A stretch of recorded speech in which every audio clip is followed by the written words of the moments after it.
Bonjour à tous, bienvenue à l'Office du dimanche en ligne. Je vous remercie de m'accompagner dans la diffusion des vérités que contient la scientologie. France, Belgique, Suisse et bien d'autres pays encore nous suivent chaque semaine. Et c'est avec soin que je choisis pour vous les textes qui vous sont lus à chaque office. Et cette semaine, bien plus que toute autre semaine, j'espère que ce sermon vous aidera à surmonter les obstacles et les difficultés de la vie. Le thème du sermon d'aujourd'hui va être le code d'honneur, tel qu'il est décrit en scientologie. Nous allons commencer par la lecture du credo de l'Église de Scientologie. Allons-y. Nous, membres de l'Église, croyons que tous les hommes, quelle que soit leur race, couleur ou croyance, ont été créés avec des droits égaux. Que tous les hommes ont le droit inaliénable d'avoir leurs propres pratiques religieuses et de les exercer. Que tous les hommes ont le droit inaliénable de vivre leur propre vie. Que tous les hommes ont le droit inaliénable à leur santé mentale. Que tous les hommes ont le droit inaliénable d'avoir leur propre défense. Que tous les hommes ont le droit inaliénable de concevoir, choisir, assister ou soutenir leurs propres organisations, églises et gouvernements. Que tous les hommes ont le droit inaliénable de penser librement, de parler librement, d'écrire librement leurs propres opinions et de se prononcer, d'écrire ou de s'élever contre les opinions des autres. Que tous les hommes ont le droit inaliénable de créer leur propre espèce. Que les âmes des hommes ont les droits des hommes. Que l'étude du mental et la guérison des maladies d'origine mentale ne devraient pas être séparées de la religion, ni tolérées dans les domaines non religieux. Et qu'aucun agent autre que Dieu n'a le pouvoir de suspendre ou de négliger ses droits de façon ouverte ou couverte. Et nous, membres de l'Église, croyons que l'homme est fondamentalement bon, qu'il cherche à survivre, que sa survie dépend de lui-même, de ses semblables et de l'accomplissement de sa fraternité avec l'univers. Et nous, membres de l'Église, croyons que les lois de Dieu interdisent à l'homme de détruire sa propre espèce, de détruire la raison des autres, de détruire ou d'asservir l'âme d'un autre, de détruire ou de réduire la survie de ses compagnons ou de son groupe. Et nous, membres de l'Église, croyons que l'esprit peut être sauvé et que seul l'esprit peut sauver ou guérir le corps. Passons maintenant au texte « L'intégrité personnelle » écrit par L. Ron Hubbard.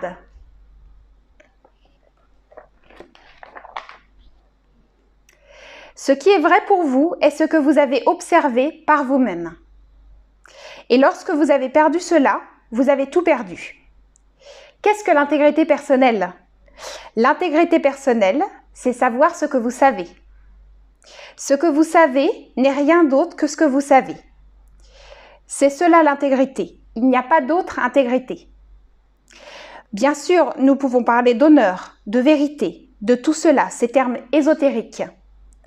Mais je pense qu'on ne les trahirait pas le moins du monde si ce que nous observions était vraiment ce que nous observions. Si nous prenions soin d'observer ce que nous observons et que nous observions toujours dans le but d'observer. Et sans nécessairement adopter une attitude sceptique, un esprit critique ou indulgent, mais certainement en maintenant suffisamment d'intégrité et de conviction personnelle, de confiance en soi et de courage pour pouvoir observer ce que nous observons et dire ce que nous avons observé. En dianétique et en scientologie, une chose n'est vraie que si vous l'avez observée. Et elle n'est vraie que selon votre propre observation. C'est tout. Avant d'entamer la lecture du sermon, je vais vous donner la définition de 2 mots.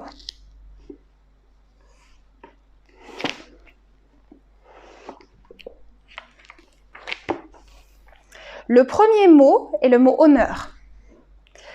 L'honneur est le sentiment qui nous pousse à agir de telle façon que les autres continuent à avoir de l'estime pour nous et que nous continuons à avoir de l'estime pour nous-mêmes. Le second mot est le mot auditeur. Un auditeur est une personne formée et qualifiée pour administrer les services religieux d'audition.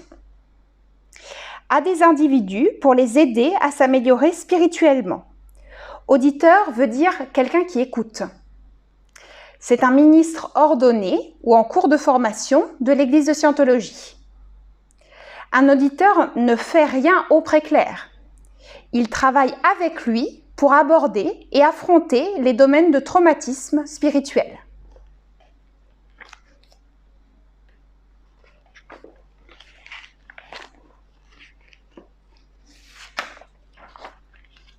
Voici donc le code d'honneur. La scientologie est elle-même le microcosme d'une civilisation. Elle contient 2 codes moraux. L'un d'eux est le code moral de pratique, qu'est le code de l'auditeur. L'autre est le code du scientologue. Elle contient également un code d'éthique, et c'est son code moral. Et c'est son code d'honneur. Pas code moral, code d'honneur. 1. N'abandonnez jamais un ami dans le besoin, en danger ou en difficulté. 2. Ne retirez jamais votre loyauté une fois que vous l'avez accordée. 3. N'abandonnez jamais un groupe auquel vous devez votre soutien. 4. Ne vous dépréciez jamais et ne minimisez pas votre force ou votre puissance. 5. N'ayez jamais besoin de louanges, d'approbation ou de compassion. 6. Ne transigez jamais avec votre propre réalité. 7. Ne permettez jamais que votre affinité soit altérée. 8. Ne donnez ni ne recevez jamais de communication, à moins que vous ne le désiriez vous-même. 9. Votre autodétermination et votre honneur sont plus importantes que votre vie immédiate. 10. Votre intégrité envers vous-même est plus importante que votre corps. 11. Ne regrettez jamais hier. La vie est en vous aujourd'hui et vous créez votre lendemain. 12. Ne craignez jamais de blesser un autre pour une cause juste. 13. Ne désirez pas être aimé ou admiré. 14. Soyez votre propre conseiller. Faites silence sur vos intentions et prenez vos propres décisions. 15. Soyez fidèle à vos buts. En scientologie, on sait très clairement la différence entre l'éthique et la morale, même si ce n'est pas le cas dans un dictionnaire moderne. Cette fusion de la morale et de l'éthique est récente et elle est symptomatique d'un déclin général. L'éthique se pratique entièrement par autodétermination. Un code d'éthique n'est pas imposable et ne doit pas être imposé. Au contraire, c'est un luxe de conduite. Une personne se conduit selon un code d'éthique parce qu'elle le veut et parce qu'elle trouve qu'elle est suffisamment fière, suffisamment bien ou suffisamment civilisée pour se conduire ainsi. Un code d'éthique, bien sûr, est un code de certaines restrictions que l'on se permet pour améliorer la manière de mener sa vie. Si un scientologue commençait à punir et à réprimander un autre scientologue et réclamait l'application forcée du code d'honneur du fait que celui-ci n'a pas été respecté, la punition elle-même compromettrait et transgresserait le code d'honneur. Le code d'honneur est un code d'honneur tant qu'il n'est pas imposé. Si une personne est assez grande, assez forte ou assez saine, alors elle peut se permettre le luxe de se tenir d'elle-même et de sa propre décision au code d'honneur. Quand un tel code d'éthique commence à être imposé, il devient alors un code moral. Un code moral peut être imposé. Les mœurs sont ces choses qui rendent une société possible. Ce sont des codes de conduite de la société qui font l'objet d'un solide accord et dont on contrôle l'application. De telles actions ne sont pas possibles dans le cas du code d'honneur. Une personne pourrait de façon continuelle et flagrante agir au mépris du code d'honneur et ne faire l'objet peut-être que d'un léger sentiment de dédain ou de pitié de la part de ses égaux. Le code d'honneur énonce clairement les conditions de camaraderie adéquates parmi ceux qui se battent d'un même côté contre quelque chose auquel, selon eux, on devrait remédier. Même si tous ceux qui pratiquent le fait d'être le seul et unique croient que la lutte et la compétition ne sont possibles que tant qu'on reste le seul et unique, et qu'ils font face dans cette seule identité à la totalité de l'existence, il n'est pas vraiment possible de vivre sans amis ni compagnons d'armes. L'adhérence à une chose telle que le code d'honneur établit assez bien l'acceptabilité et la mesure d'une personne auprès de ses amis et compagnons d'armes. Toute personne pratiquant le code d'honneur conserverait une bonne opinion de ses compagnons, une chose bien plus importante que de faire en sorte que ses camarades conservent une bonne opinion de soi. Si vous pensiez que votre prochain mérite bien que vous lui accordiez une valeur suffisante pour vous permettre de pratiquer de bon gré le code d'honneur, je peux vous garantir que vous seriez un homme heureux. Et si, rencontrant de temps en temps un scélérat qui s'écarte des critères les plus élevés que vous auriez établis, vous ne vous détourniez pas du restant de l'humanité, et si, vous découvrant avoir été trahi par ceux que vous vous efforciez de défendre, vous n'éprouviez pas un revirement complet d'opinion à l'égard de tous vos semblables, vous ne connaîtriez pas de spirale décroissante. Il existe un procédé qui montre bien ceci. Il est plutôt facile à faire et donne quelques résultats. Asseyez-vous dans un lieu public où passe un grand nombre de personnes et postulez simplement en elles, au-dessus d'elles et autour d'elles, la perfection. Peu importe ce que vous voyez. Postuler veut dire conclure ou décider. Et un postulat est une pensée autodéterminée qui commence, arrête ou change les efforts passés, présents ou futurs. Je vais vous répéter le procédé.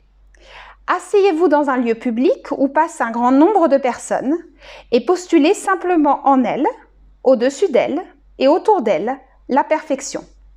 Peu importe ce que vous voyez. Faites ceci personne après personne, au fur et à mesure qu'elles passent à côté ou autour de vous, en le faisant silencieusement et pour vous-même. Peut-être occasionnerez-vous des changements dans leur vie, peut-être pas, mais vous provoquerez certainement un changement chez vous. Ce n'est pas un procédé recommandé, c'est simplement une démonstration du fait que celui qui vit en pensant du mal de tous ses semblables vit lui-même un enfer.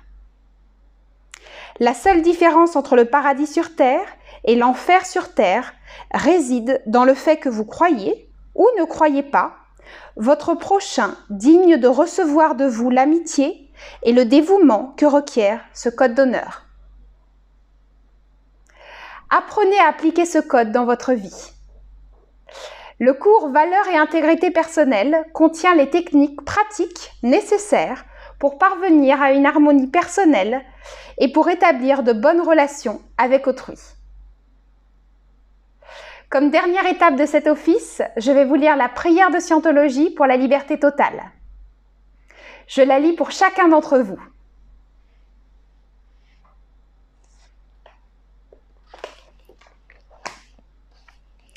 Puisse l'auteur de l'univers donner à chaque homme la possibilité de parvenir à la compréhension de sa nature spirituelle. Puisse notre conscience et notre compréhension de la vie s'agrandir afin que tous puissions découvrir l'auteur de l'univers. Et puissent d'autres aussi atteindre cette compréhension qui mène à la liberté totale. En ce moment, nous pensons à ceux dont la liberté est menacée, à ceux qui ont souffert d'emprisonnement à cause de leurs croyances, à ceux qui ont été asservis ou martyrisés, et à tous ceux qui se font brutaliser, piéger ou attaquer. Nous prions pour que les droits de l'homme soient préservés, pour que les peuples puissent croire et pratiquer leur foi librement, afin qu'à nouveau la liberté règne dans notre pays. Libérés de la guerre et de la pauvreté et du besoin, libres d'être, libres de faire, libres d'avoir. Libre d'utiliser et de comprendre le potentiel de l'homme, un potentiel d'origine et de nature divine. Et libre de parvenir à cette compréhension et cette conscience qu'est la liberté totale. Dieu fasse qu'il en soit ainsi. Nous touchons à la fin de cet office. La scientologie est là pour vous soulager de votre passé, afin de pouvoir mieux affronter votre présent et créer votre futur. Si vous vous sentez moins libre de créer votre présent, votre vie, contactez les organisateurs de cet office. Ils sauront comment vous aider à aller de l'avant. Je tiens à vous remercier encore pour votre présence et votre amitié. Ça me touche beaucoup. Je vous invite au prochain office du dimanche qui aura lieu le 16 août à 11 h en ligne. D'ici là, prenez soin de vous. Je vous souhaite un excellent dimanche, plein de bonnes choses. Toute mon affection. Merci.